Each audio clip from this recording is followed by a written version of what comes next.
ಎಲ್ರಿಗೂ ನಮಸ್ಕಾರ. ಇನ್ಫೋಸ್ಟ್ರೀಮ್ ಯೂಟ್ಯೂಬ್ ಚಾನಲ್ಗೆ ಎಲ್ರಿಗೂ ಸ್ವಾಗತ. ಈ ವಿಡಿಯೋದಲ್ಲಿ ನಾವು ಇನ್ನೊಂದು ಗಾಸ್ ಎಲಿಮಿನೇಷನ್ ಪ್ರಾಬ್ಲಮ್ ಅನ್ನ ಡಿಸ್ಕಸ್ ಮಾಡ್ತಾ ಹೋಗೋಣ. ಸೊ ಸ್ಟೆಪ್ ಬೈ ಸ್ಟೆಪ್ ಯಾವ ರೀತಿ ಸಾಲ್ವ್ ಮಾಡಬೇಕು ಅಂತಂದ್ರೆ, ನಮಗೆ ವೇರಿಯೇಬಲ್ಸ್ ಇದೆ ಎಕ್ಸ್ ವೈ ಝೆಡ್. ಆ ಮೂರು ವೇರಿಯೇಬಲ್ ಗಳ ನಂಬರ್ ಗಳನ್ನ ಅಂದ್ರೆ ವ್ಯಾಲ್ಯೂ ಅನ್ನ ಹುಡುಕಿದ್ರೆ ಸೊ ಪ್ರಾಬ್ಲಮ್ ಮುಗಿಯುತ್ತೆ. ಯಾವ ರೀತಿ ಕಂಡುಹಿಡಿಯೋದು ನೋಡ್ತಾ ಹೋಗೋಣ. ಸೊ ಫಸ್ಟ್ ಏನ್ ಮಾಡಬೇಕು, ಕೊಟ್ಟಿರುವಂತ ಈಕ್ವೇಶನ್ಸ್ 1 2 3 ಈಕ್ವೇಶನ್ಸ್ ಅನ್ನ ಕೊಟ್ಟಿದ್ದಾರೆ.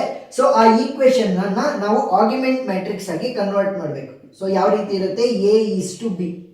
ಸೊ ಎ ಅಂದ್ರೆ ಏನು, ಬಿ ಅಂದ್ರೆ ಏನು ಅಂತ ಹೇಳ್ಕೊಡ್ತೀನಿ ನೋಡಿ. ಇವಾಗ ಎ ಅಂತ ಅಂದ್ರೆ ಇಲ್ಲಿ ಎಕ್ಸ್ ವೈ ಝೆಡ್ ಅಂದ್ರೆ ನನ್ನ ವೇರಿಯೇಬಲ್ಸ್ ಪಕ್ಕದಲ್ಲಿರುವಂತಹ ಕೋಎಫಿಷಿಯೆಂಟ್ಗಳು ನೋಡಿ. ಇಲ್ಲಿ ಎಕ್ಸ್ ಪಕ್ಕ ಏನಿದೆ 3 ಇದೆ, ನೆಕ್ಸ್ಟ್ 2, ಇಲ್ಲಿ 1 ಯಾಕಂತಂದ್ರೆ ಇಲ್ಲಿ ಪಕ್ಕ ಏನು ಇಲ್ಲ ಅಂತಂದ್ರೆ 1. ನೆಕ್ಸ್ಟ್ ವೈ ಪಕ್ಕ ಏನಿದೆ 4, ಇಲ್ಲಿ -3 ಮೈನಸ್ ಇದ್ರೆ ಅದನ್ನ ಮೈನಸ್ ತಗೋಬೇಕು, -3.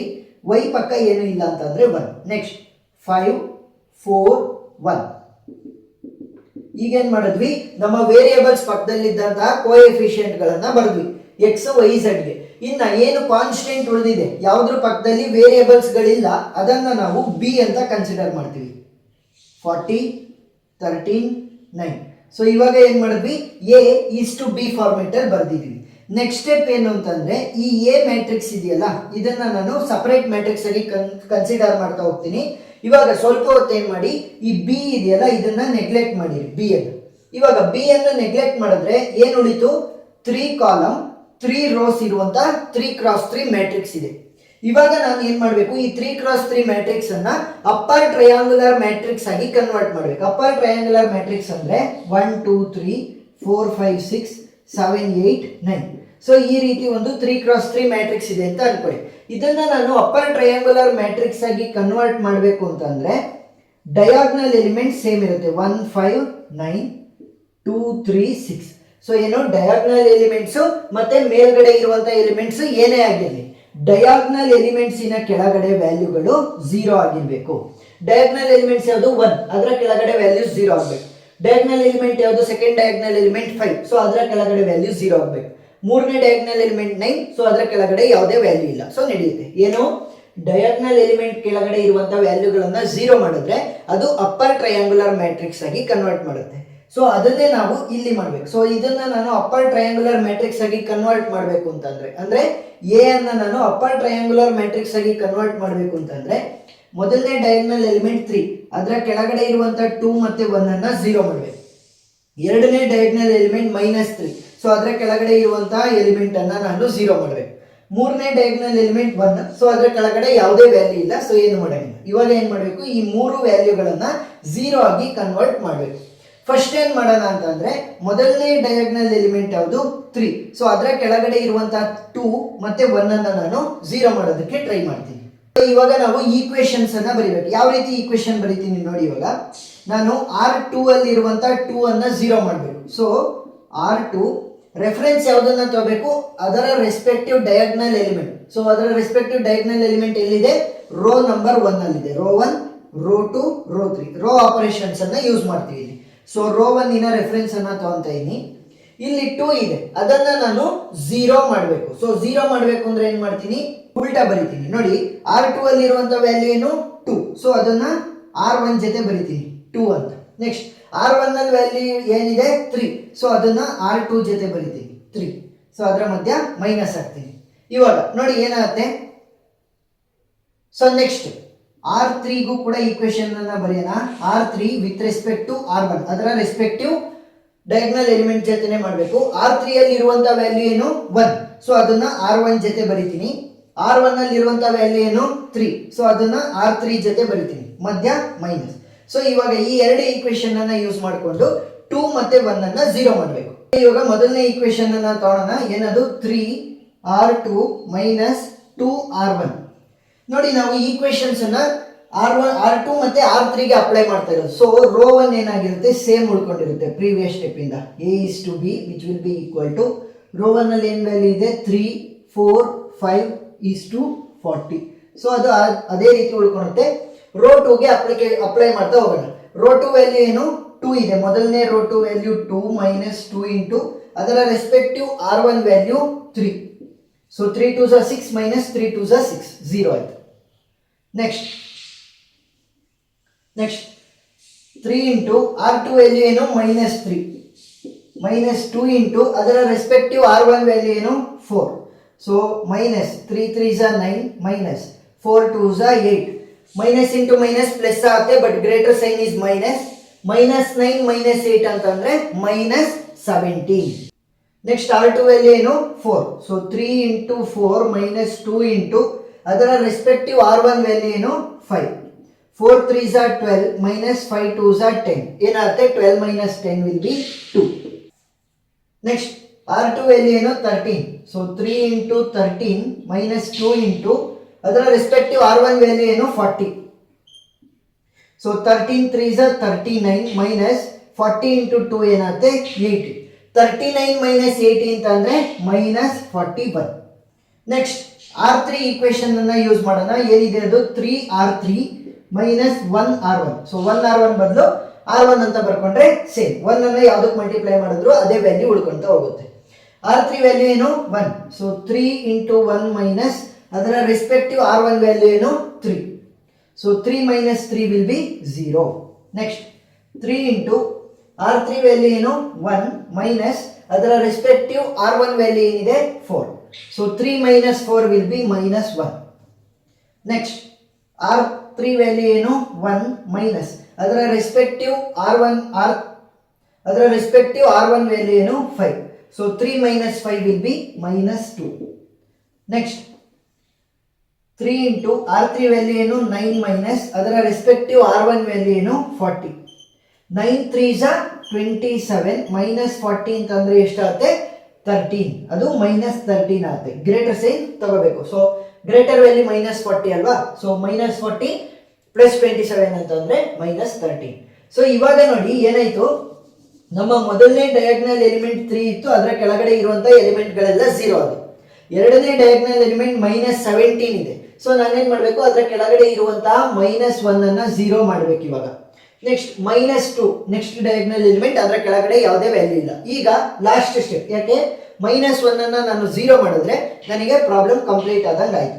ಸೊ ಇವಾಗ ಯಾವ ಆಪರೇಷನ್ ಅನ್ನ ಅಪ್ಲೈ ಮಾಡಬೇಕು, R3 ಅಲ್ಲಿ ನಾನು ಚೇಂಜಸ್ ಅನ್ನ ಮಾಡ್ತೀನಿ. ಯಾಕಂತಂದ್ರೆ -1 ರೋ ನಂಬರ್ 3 ಅಲ್ಲಿ ಇದೆ, ಇದು ರೋ 3 ರೋ 2 ರೋ 1 ಅಲ್ವಾ. ಈಗ ನಾನು ಯಾವ್ದ್ರ ರೆಫರೆನ್ಸ್ ತಗೋಬೇಕು, ರೋ 2 ರೆಫರೆನ್ಸ್ ತಗೋಬೇಕು. ಯಾಕೆ, ಈ ಕಾಲಮ್ ಅಲ್ಲಿ ಇರುವಂತ ಡಯಾಗ್ನಲ್ ಎಲಿಮೆಂಟ್ ರೋ 2 ಅಲ್ಲಿ ಇದೆ. ಸೊ ರೋ 2 ಇನ ರೆಫರೆನ್ಸ್ ಅನ್ನ ತಗೊಂತೀನಿ. ಏನ್ ಮಾಡ್ಬೇಕು, ಸಿಂಪಲ್, ಅದರ ಸೈನ್ ಗಳನ್ನ ಮರ್ತಿರ್ರಿ. ಇವಾಗ ಏನು ಸೈನ್ ಗಳನ್ನ ಮರ್ತಿರ್ರಿ. R3 ಅಲ್ಲಿ ಇರುವಂತ ವ್ಯಾಲ್ಯೂ ಏನು 1. ಸೊ ಅದನ್ನ R2 ಜೊತೆ ಸೇರಿಸ್ತೀನಿ. R2 ಅಲ್ಲಿ ಇರುವಂತ ವ್ಯಾಲ್ಯೂ ಏನು 17. ಸೊ ಅದನ್ನ R3 ಜೊತೆ ಸೇರಿಸ್ತೀನಿ. ಇವಾಗ ಏನ್ ಮಾಡ್ತೀನಿ, ಮೈನಸ್ ಅನ್ನ ಹಾಕ್ತೀನಿ. ಮೈನಸ್ ಹಾಕಿದ್ರೆ ಸಬ್ಸ್ಟ್ರಾಕ್ಟ್ ಆಗುತ್ತೆ. ಸೊ ಸಿಂಪಲ್, ಏನು ಸೈನ್ ಗಳನ್ನ ಫಸ್ಟ್ ಮರಿಬೇಕು. R3 ಅಲ್ಲಿ ಇರುವಂತ ವ್ಯಾಲ್ಯೂನ R2 ಜೊತೆ ಹಾಕ್ಬೇಕು, R2 ಅಲ್ಲಿ ಇರುವಂತ ವ್ಯಾಲ್ಯೂ R3 ಜೊತೆ ಹಾಕ್ಬೇಕು, ಮಧ್ಯ ಮೈನಸ್ ಹಾಕಿದ್ರೆ ಸಾಲ್ವ್ ಆಗುತ್ತೆ ಪ್ರಾಬ್ಲಮ್. ನೋಡಿ ಇವಾಗ A:B ನಾವು ಆಪರೇಷನ್ ಅನ್ನ ಕೇವಲ R3 ಗೆ ಅಪ್ಲೈ ಮಾಡಿರೋದು. ಸೊ ರೋ 1 ಮತ್ತೆ ರೋ 2 ಸೇಮ್ ಉಳಿಯುತ್ತೆ. 3 4 5 40. 0 -17 2 41. ನೆಕ್ಸ್ಟ್ R3 ಗೆ ನಾವು ಇವಾಗ ಅಪ್ಲೈ ಮಾಡ್ತಿರೋದು. ಸೊ ಏನೇನು ಚೇಂಜಸ್ ಆಗುತ್ತೆ ನೋಡ್ತಾ ಹೋಗೋಣ. R3 ಸೊ ಆಪರೇಷನ್ ಏನು 17 R3 -1R1 ಬದಲು 1R2 ಬದಲು R2 ಅಂತ ನೀವು ಡೈರೆಕ್ಟ್ ಆಗಿ ಬರ್ಕೋಬಹುದು. ಸೊ ನಮ್ಮ ಆಪರೇಷನ್ ಏನು 17 R3 -1R2 ಬದಲು R2 ಅಂತ ನೀವು ಡೈರೆಕ್ಟ್ ಆಗಿ ಬರೀಬಹುದು. ಸೊ 17 ಇಂಟು R3 ವ್ಯಾಲ್ಯೂ ಏನಪ್ಪಾ 0 ಮೈನಸ್ ಅದರ ರೆಸ್ಪೆಕ್ಟಿವ್ R2 ವ್ಯಾಲ್ಯೂ ಏನು 0. 0 into anything will be 0. 0 - 0 will be 0. Next 17 into R3 value -1 ಇದೆ, ಮೈನಸ್ ಅದರ ರೆಸ್ಪೆಕ್ಟಿವ್ R2 ವ್ಯಾಲ್ಯೂ ಏನು -17. ಸೊ ಮೈನಸ್ ಇಂಟು ಮೈನಸ್ ಏನಾಗುತ್ತೆ ಪ್ಲಸ್ ಆಗುತ್ತೆ. ಸೊ +17 -1 ಇಂಟು 17 ಏನಾಗುತ್ತೆ -17. ಸೊ -17 +17 ಕ್ಯಾನ್ಸಲ್ ಆಗಿ 0 ಮಾತ್ರ ಉಳ್ಕೊಂತು. ನೆಕ್ಸ್ಟ್ 17 ಇಂಟು R3 ವ್ಯಾಲ್ಯೂ ಏನು -2 ಮೈನಸ್ ಅದರ ರೆಸ್ಪೆಕ್ಟಿವ್ R2 ವ್ಯಾಲ್ಯೂ ಏನು 2 ಮೈನಸ್, ಯಾಕೆ ಮೈನಸ್ ಇಂಟು ನೋಡಿ -2 ಇಂಟು 17 2 34 ಮೈನಸ್ ಬರುತ್ತೆ -2 -34 -2 ಏನಾಗುತ್ತೆ -36. ನೆಕ್ಸ್ಟ್ 17 ಇಂಟು R3 ವ್ಯಾಲ್ಯೂ ಏನು -13 ಮೈನಸ್ R2 ವ್ಯಾಲ್ಯೂ ಏನು -41 ಸೊ ಇವಾಗ ಏನಾಗುತ್ತೆ 17 into -13 minus into minus plus 41 ಆಯಿತು. ಸೊ ಕ್ಯಾಲ್ಕುಲೇಟರನ್ನು ಯೂಸ್ ಮಾಡಿದ್ರೆ ಈಸಿ ಆಗುತ್ತೆ. 17 ಇಂಟು 13 ಏನಾಯಿತು 221. So minus 221 plus 41. So 221 41 minus ಮಾಡಿದ್ರೆ ಎಷ್ಟಾಗುತ್ತೆ 180. So final value -180. ಯಾಕೆ ಗ್ರೇಟರ್ ಸೈನ್ ಮೈನಸ್ ಆಗಿರೋದ್ರಿಂದ -180.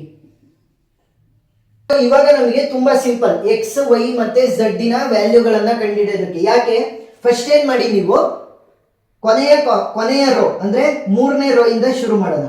ಇದರ ಈಕ್ವೇಶನ್ ಅನ್ನ ಫಸ್ಟ್ ಬರೆಯೋಣ. 0 ನೋಡಿ ನಾವಿಲ್ಲಿ coefficient of x, coefficient of y, coefficient of z ಅಲ್ವಾ ಬರ್ತಿದ್ದು.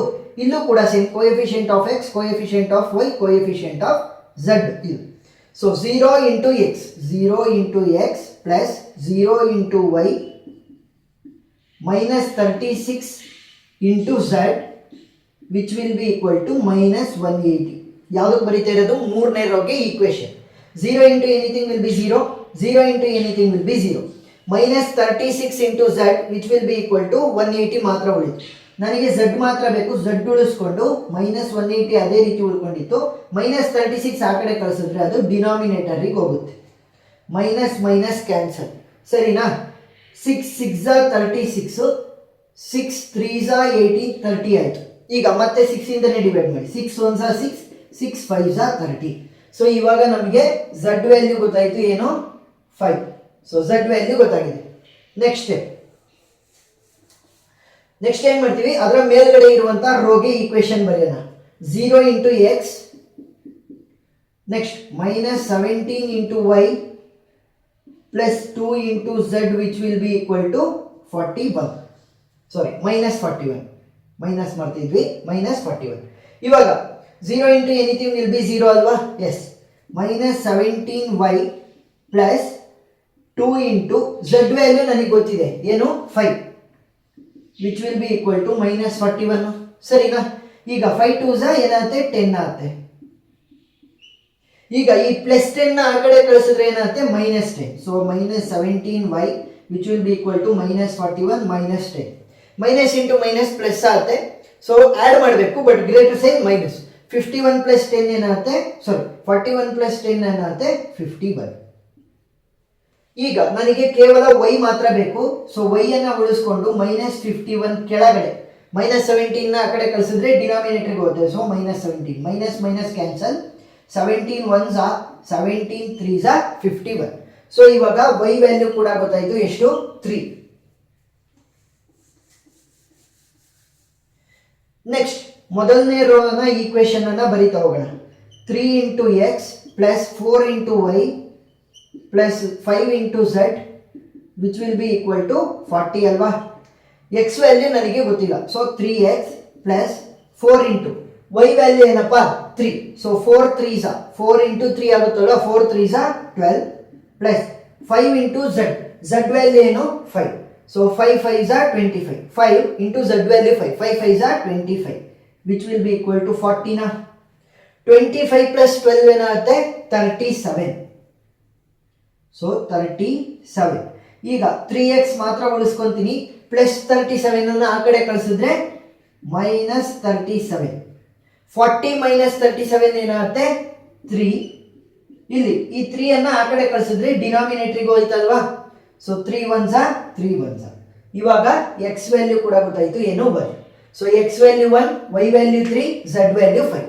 ಫಸ್ಟ್ ಆರ್ಗ್ಯುಮೆಂಟ್ ಮಾಡ್ಕೊಳ್ಳಿ, ಮತ್ತೆ ಎ ಮ್ಯಾಟ್ರಿಕ್ಸ್ ಅನ್ನ ಅಪ್ಪರ್ ಟ್ರಯಾಂಗುಲರ್ ಮ್ಯಾಟ್ರಿಕ್ಸ್ ಆಗಿ ಕನ್ವರ್ಟ್ ಮಾಡೋದಕ್ಕೆ ಟ್ರೈ ಮಾಡಿ. ಅಪ್ಪರ್ ಟ್ರಯಾಂಗುಲರ್ ಮ್ಯಾಟ್ರಿಕ್ಸ್ ಆಗಿ ಕನ್ವರ್ಟ್ ಯಾವ ರೀತಿ? ಡಯಾಗ್ನಲ್ ಎಲಿಮೆಂಟ್ ಕೆಳಗಡೆ, ಡಯಾಗ್ನಲ್ ಏನೇ ಆಗಿರ್ಬೋದು, ಮೇಲ್ಗಡೆ ಏನಾಗಿರ್ಬೋದು, ಡಯಾಗ್ನಲ್ ಕೆಳಗಡೆ ಇರುವಂತ ಎಲಿಮೆಂಟ್ 0 ಆಗಿರ್ಬೋದು. ಸೊ ಆ ರೀತಿ ಕನ್ವರ್ಟ್ ಮಾಡಾದ್ಮೇಲೆ ಕೊನೆಯ ರೋ ಇಂದ ಈಕ್ವೇಶನ್ ಅನ್ನ ಬರೀತಾ ಬನ್ನಿ. ಯಾಕೆ ನೋಡಿ, X value 0, Y value 0, Z value ನಿಮಗೆ ಪಟ್ಟಾನ ಸಿಗುತ್ತಾ ಹೋಗುತ್ತೆ. ಝಡ್ ವ್ಯಾಲ್ಯೂ ನಿಮಗೆ ಈಸಿಯಾಗಿ ಸಿಗುತ್ತೆ. ನೆಕ್ಸ್ಟ್ ಆ ಝಡ್ ಅನ್ನ ಇಟ್ಕೊಂಡು ನೀವು ಇಲ್ಲಿ ಸಬ್ಸ್ಟಿಟ್ಯೂಟ್ ಮಾಡಿದ್ರೆ ವೈ ವ್ಯಾಲ್ಯೂ ಸಿಗುತ್ತೆ. ಸೊ ವೈ ವ್ಯಾಲ್ಯೂ ಝಡ್ ವ್ಯಾಲ್ಯೂನ ಇಟ್ಕೊಂಡು ಇಲ್ಲಿ ಸಬ್ಸ್ಟಿಟ್ಯೂಟ್ ಮಾಡಿದ್ರೆ ಎಕ್ಸ್ ವ್ಯಾಲ್ಯೂ ಸಿಗುತ್ತೆ. ಸೊ ಕೆಳಗಡೆಯಿಂದ ಈಕ್ವೇಶನ್ಸ್ ಅನ್ನ ಬರೀತಾ ಹೋಗಿ ಎಕ್ಸ್ ವೈ ಝಡ್ ವ್ಯಾಲ್ಯೂನ ಫೈಂಡ್ ಔಟ್ ಮಾಡಿದ್ರೆ Gauss elimination method problem solve ಆಯ್ತು ಅಂತ. ಏನಾದ್ರೂ ಡೌಟ್ ಇದ್ರೆ ಕಮೆಂಟ್ ಸೆಕ್ಷನ್ ನಲ್ಲಿ ತಿಳಿಸಿ. ಇನ್ನೂ ಜಾಸ್ತಿ ಪ್ರಾಬ್ಲಮ್ಗಳನ್ನ ಡಿಸ್ಕಸ್ ಮಾಡಿದ್ದೀನಿ ಇದೇ ಟಾಪಿಕ್ ಮೇಲೆ. ಅವುಗಳ ಲಿಂಕ್ ಅನ್ನ ಡಿಸ್ಕ್ರಿಪ್ಷನ್ ನಲ್ಲಿ ಪ್ಲೇ ಲಿಸ್ಟ್ ಮುಖಾಂತರ ಕೊಟ್ಟಿರ್ತೀನಿ, ನೀವು ನೋಡಬಹುದು. ವಿಡಿಯೋ ಇಷ್ಟ ಆಗಿದ್ರೆ ಸಬ್ಸ್ಕ್ರೈಬ್ ಆಗೋದನ್ನ ಮರಿಬೇಡಿ. Thank you.